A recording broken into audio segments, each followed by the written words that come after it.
सरकार ने संसद के सदस्यों की जो सैलरी है और पेंशन है उसमें 24% वृद्धि कर दी है। और ये जो वृद्धि है ये अभी से ही यानी 1 अप्रैल 2025 से लागू हो जाएगा।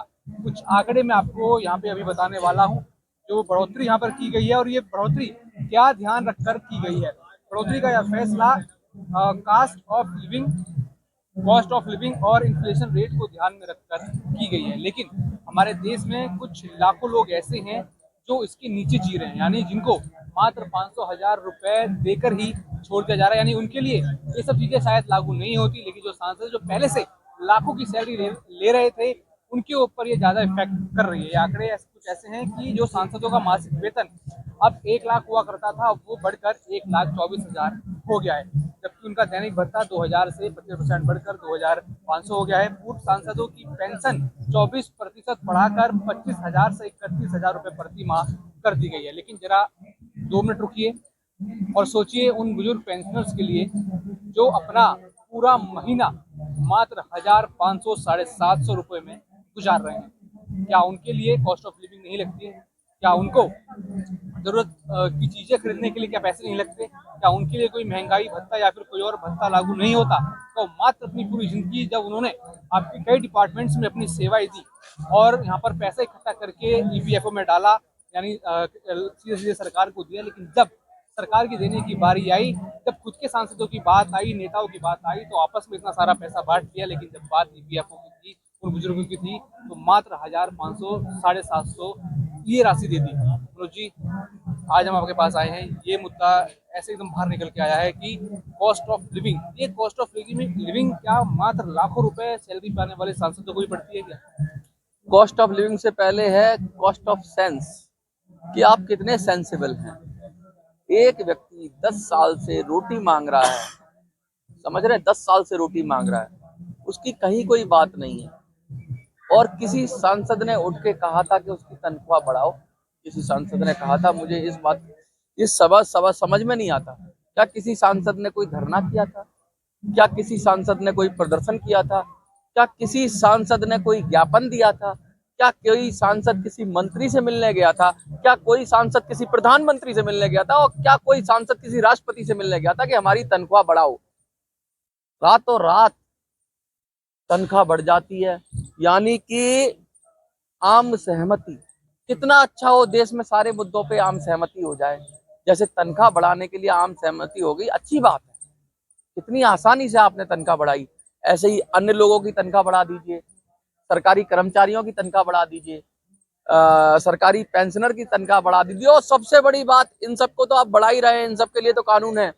जिसको सबसे ज्यादा जरूरत है, जो सबसे अंतिम पायदान पे खड़ा हुआ है, जो तड़प रहा है, रो रहा है, चिल्ला रहा है, बिलख रहा है और कह रहा है कि हमारा 500 में गुजारा नहीं होता, हमारा 700 में गुजारा नहीं होता, हमारा 1,000 में गुजारा नहीं होता, मोदी जी, उनकी आवाज आपको सुनाई नहीं देती है। तो कितने अनशन करे, कितने ज्ञापन दिए, ना जाने कितनी चीजें, मतलब सारी चीजें उन्होंने कर दी, फिर भी सुनाई नहीं दिया। लेकिन इस पर सह समिति बनी। ये कौन सी आंख है?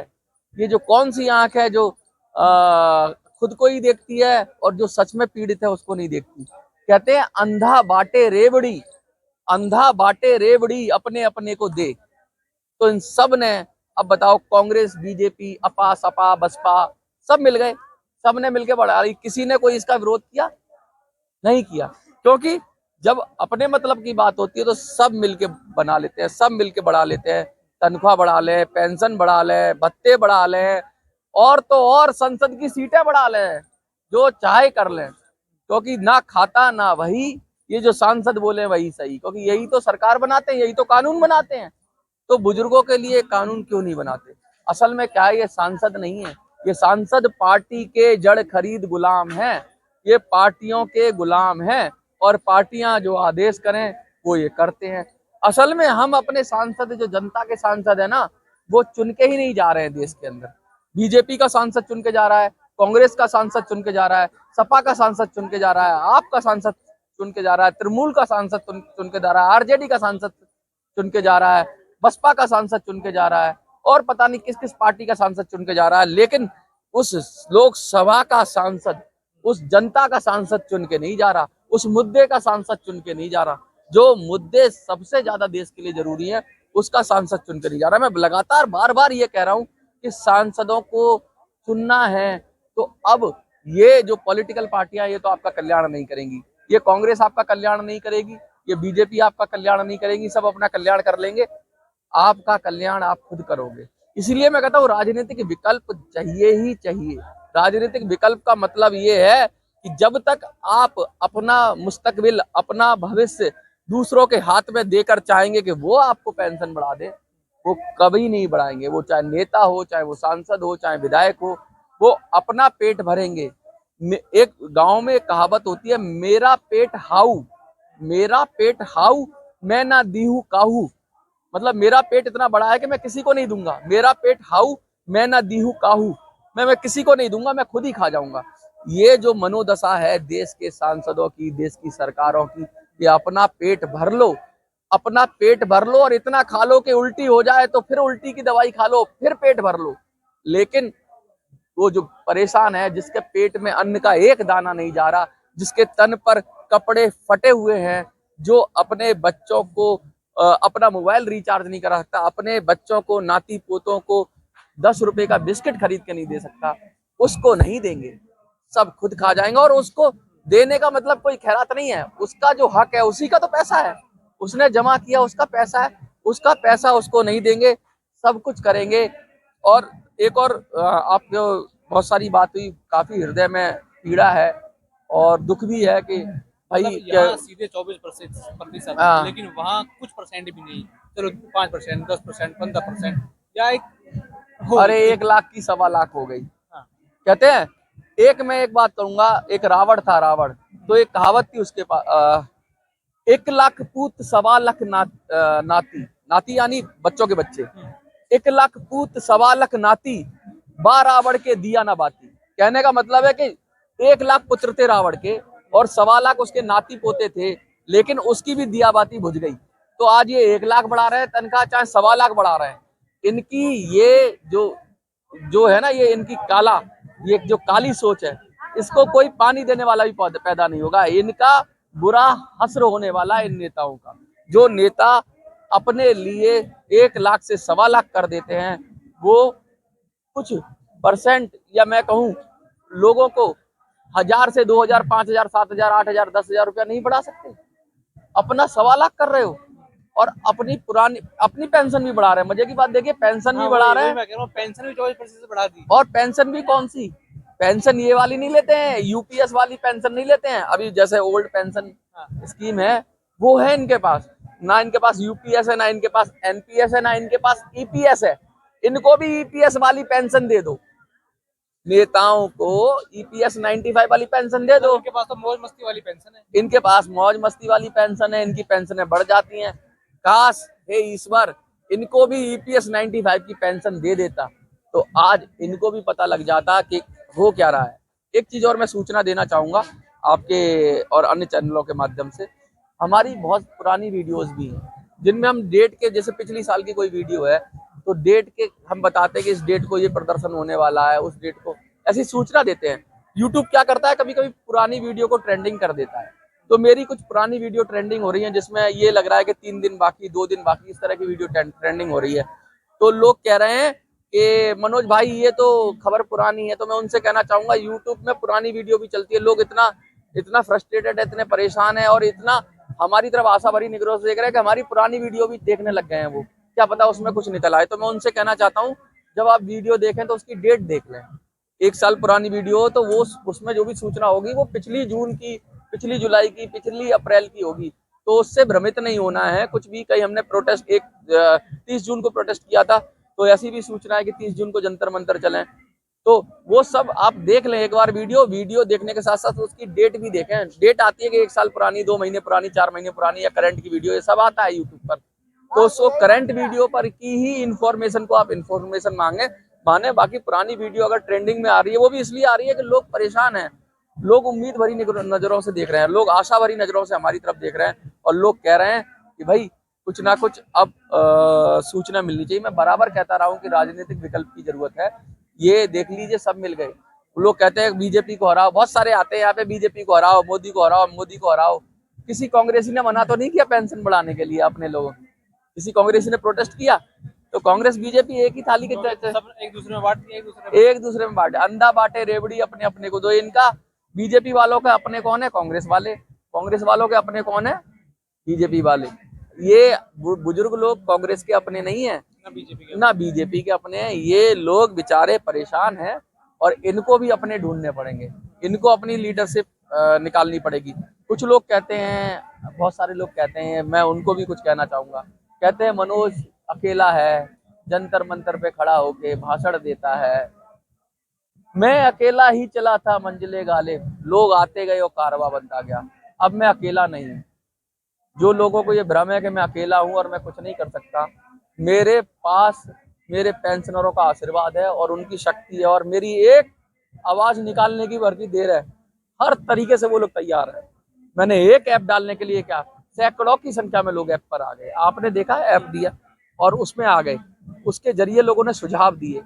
हम काम कर रहे हैं, हम नाटक नहीं करते हैं, हम बंदर की तरह उछल कूद नहीं मचाते हैं कि हमने ये प्रदर्शन कर दिया, ये धरना कर दिया। हम भी कर सकते हैं, हम भी पैसा इकट्ठा कर सकते हैं, हम भी जंतर मंतर पे धरना लगा सकते हैं और फिर लोगों से 500-500 की पर्चियां कटवा सकते हैं। हम नहीं करेंगे क्योंकि हमारे पेंशन गरीब है, कमजोर है, उसको वैसे ही पैसे से तकलीफ है, उसको वो बुजुर्ग भी है, उसको हम तब प्रदर्शन के लिए तैयार करेंगे, तब तक मथेंगे जब तक कि घी ना निकले, तब तक मथेंगे। हम कोई प्रदर्शन करेंगे, कुछ करेंगे तो उसका कुछ ना कुछ रिजल्ट आना चाहिए। हम प्रदर्शन के नाम पर नाटक नहीं करेंगे, हम प्रदर्शन के नाम पर सरकार की गोद में नहीं बैठेंगे, हम प्रदर्शन के नाम पर लोगों का पैसा बर्बाद नहीं करेंगे। और मैं बार बार कहना चाहता हूं, मैं अकेला नहीं हूं। जिन लोगों को गलतफहमी में मैं अकेला हूं, उनको अगर ताकत देखनी है तो उनकी कहते हैं जड़ें हिल गई हैं, उनकी कुर्सी डगमगा रही है, क्योंकि अकेला आदमी जंतर मंतर पर खड़े होके, और मैंने कहा था 7,500 का कहीं कोई आंकड़ा नहीं है, कोई नहीं दे पाया 7,500 का आंकड़ा। मैंने ये भी कहा था कि पेंशन के ये आंकड़ेबाजी, ये मिनिमम पेंशन का रट्टा और ये क्या बोलते हैं, इसका रट्टाफिकेशन छोड़ना पड़ेगा, इसका रट्टा लगाना बंद करना पड़ेगा। बार बार बोलते बोलते 1,000 बार एक चीज झूठ बोलो तो वो सत्य लगने लगती है। 7,500 का कोई भी कहीं से भी कोई लॉजिकल चीज नहीं है। लॉजिक वही है कि पेंशन की फॉर्मूले में सुधार हो, कानून में बदलाव हो, वही काम करेगा। देखिए, इतनी बड़ी अनदेखी, एक बेशर्मी वाली बात है कि आपने अपनी 24% बढ़ा ली, पूर्व सांसद तो कोई आपने पेंशन बढ़ा दी, लेकिन जो बुजुर्ग हैं, अब वो बुजुर्ग इनको जवाब कैसे दें, इनकी बेशर्मी का पर्दा कैसे उठाएं, कैसे जनता के सामने भैया सीधी सीधी बात है, इनको कुर्सी से हटाना पड़ेगा और कांग्रेस को हटा के बीजेपी को नहीं बिठाना है, बीजेपी को उठा के कांग्रेस को नहीं बिठाना है, यहाँ पर अपने बंदे बिठाने पड़ेंगे। इतनी मोटी बात समझ में नहीं आ रही, मैं 1 साल से कर रहा हूँ, ये मोटी बात समझ लो। जो कांग्रेसी चमचे हैं वो कहते हैं बीजेपी को हटाओ, कांग्रेस को लाओ। जो बीजेपी के चमचे हैं वो कहते हैं कांग्रेस हटाओ, बीजेपी को लाओ। जो सपा के चमचे हैं वो कहते हैं सपा को लाओ। जो बसपा के चमचे हैं वो कहते हैं बसपा को लाओ। जो आपके चमचे हैं वो कहते हैं आपको लाओ। और मैं कहता हूँ जनता के नुमाइंदे को लाओ, पेंशनर को लाओ। जो पेंशनर की बात करे वही देश पे राज करो। पेंशनर कौन से पेंशनर? जो सबसे नीचे हैं उनका सबसे पहले काम करो। सबसे नीचे ईपीएस 95 है, सबसे पहले ईपीएस 95 का काम करो। पुरानी पेंशन का काम करो, वृद्धा पेंशन का काम करो और पेंशन के फिर ओआरओपी का काम करो। इतने सारे पेंशन के लोग हैं, मैं कह रहा हूं उनको सही मायने में सही तरीके से हक और अधिकार उनका देना चाहिए। जो लोग सेवा कर रहे हैं, एक व्यापारी होता है वो अपना इन्वेस्टमेंट करता है, दुकान खरीदता है, मकान खरीदता है, ठीक है। उसका जब वो बुढ़ा हो जाता है तो जो इन्वेस्टमेंट पैसा लगाया था, जो उसने जीवन की पूंजी लगाई थी, उसको किराए के रूप में मिलती है या किसी अन्य माध्यम से मिलती है। उसको मिलता है ना, उसका रिवार्ड मिलता है ना। किसी भी चीज में इन्वेस्ट करोगे तो उसका रिवार्ड मिलता है। लेकिन आज ये जो पेंशनर है, इन्होंने तो अपनी पूरी जिंदगी सरकार में इन्वेस्ट कर दी, इन्होंने तो पूरी जिंदगी नौकरी करके इन्वेस्ट कर दी, इन्होंने तो पूरी जिंदगी का अपने का एक जगह इन्वेस्ट कर दिया, तो इनको भी तो कुछ रिवार्ड मिलना चाहिए। भाई अपने बच्चों के लिए तो कुछ नहीं मांग रहे हैं, ये सिर्फ अपने जीवन अपने बुढ़ापे के लिए मांग रहे हैं। ये अपने बच्चों के लिए मांगते कि भाई हमारे बच्चों को मकान दे दो, दुकान दे दो, नौकरी दे दो, वो ऐसा तो कुछ नहीं मांग रहे। जब इन्होंने 30 साल 35 साल नौकरी की, 40 साल या 20 साल 25 साल नौकरी की, तो अपनी जिंदगी का सारा समय तो एक संस्था को दे दिया या एक कंपनी को दे दिया या सरकार को दे दिया। बदले में क्या उसकी जिम्मेवारी नहीं है कि हमने पूरा इनका जीवन ले लिया, जवानी ले ली और अब बुढ़ापा आ गया तो हम इसका नहीं करें? अरे इतना तो बच्चे को पालते हैं 16 साल, तो वो भी अपने माँ बाप का ख्याल रखता है। सरकार को, संस्था को पाला पूरी जिंदगी, ये ख्याल नहीं रखेगी? इसकी नैतिक जिम्मेवारी है, इसकी मौलिक जिम्मेवारी है, इसकी कानूनी जिम्मेवारी है। पेंशन कोई ऐसा नहीं है कि तुमको खैरात मिल रही है, तुमने पूरी जिंदगी काम किया है तो उसके एवज में उस संस्था की, उस सरकार की नैतिक जिम्मेवारी है कि तुम्हारे बुढ़ापे में जब तुम किसी काम करने के लायक ना हो तो तुम्हारे काम के लिए वो पेंशन दे। हम और आप जवानी में काम करें किसी संस्था के लिए, कहीं नौकरी करें, पूरी जिंदगी दे दें उसके लिए, बुढ़ापे में क्या हम कर पाएंगे? जवानी में अगर हम अपना काम करते, मैं स्वरोजगार करता तो मैं कुछ इन्वेस्ट कर देता, मैं कुछ प्रॉपर्टी बना लेता तो वो मुझे, या मैं सोना खरीद लेता तो वो मुझे बुढ़ापे में रिटर्न देता। जब मैंने सरकार के लिए काम किया तो सरकार को भी, या मैंने संस्था के लिए काम किया, या हमने ईपीएफओ के लिए काम किया तो उसको भी तो रिटर्न देना चाहिए। और हम ये नहीं कह रहे कि ये तो मौलिक नैतिक जिम्मेदारी है कि सरकारें दें या वो दे, ईपीएफओ दे। हमने तो पैसा भी काट के दिया है कि लो बुढ़ापे में तुम मत देना, ए भैया हमारा पैसा ले लो, ए बाबू हमारा पैसा ले लो, ए सरकार हमारा पैसा ले लो, ए ईपीएफओ हमारा पैसा काट लो, हमारा कंट्रीब्यूशन ले लो, इसको इकट्ठा कर लो, इस पे ब्याज पे मौज बना लो, इससे ब्याज से योजनाएं चला लो, इस ब्याज से पूरे देश में तरक्की कर लो, और जब बुढ़ापा हमारा आ जाए तो कुछ रिटर्न हमें दे देना। शर्म नहीं आती इन बेशर्मों को? इनको लज्जा नहीं आती? इनको लाज नहीं आती? डूब के चुल्लू भर पानी में मर जाना चाहिए ऐसी व्यवस्था को, जो व्यवस्था अपने बुजुर्गों को उनका हक नहीं दे सकती, अधिकार नहीं दे सकती। निर्लज्ज व्यवस्थाओं को लात मारनी पड़ेगी और सिंहासन खाली करो की जनता आती है। आज इन्होंने अपनी पेंशन बढ़ा के ये साफ साफ कह दिया कि ये किसी के नहीं है, ये अपने बाप के भी नहीं है, क्योंकि वो बुजुर्ग इनके बाप है, ये अपने बाप के भी सगे नहीं है, ये सेल्फिश है, ये अपना ही बात करेंगे। ये नेता, ये मंत्री, ये सांसद, ये सब एक ही थाली के चट्टे बट्टे हैं। वो कांग्रेसी हो, बीजेपी हो, अनाप हो, सनाप हो, ये सब का नाश होगा और पेंशनर को अपना हक खुद ही लेना पड़ेगा। इन्हीं शब्दों के साथ मैं मनोज राजी, जय हिंद, तो यहाँ पर अब कह रहे हैं कि पेंशनर्स को अपना खुद का हक अब खुद आगे बढ़कर लेना पड़ेगा, इसी के लिए ही लड़ाई है। कैसे किसी बेशर्मी के साथ उन्होंने अपनी पेंशन बढ़ा ली, अपने पूर्व सांसदों की पेंशन बढ़ा ली, लेकिन जब बात यहाँ पर आई बुजुर्गों की तो मात्र आप दिख ही रहे हैं कि कितना उनको कितना कुछ जो है यहाँ पर मिल रहा है। तो जो आपने कहा कि विकल्प यही है कि खुद को अपने आप को आगे लाना पड़ेगा, इनको सिंहासन से हटा के अब खुद के लोग यानी जनता के जो नुमाइंदे होंगे अब उनको आगे आना पड़ेगा।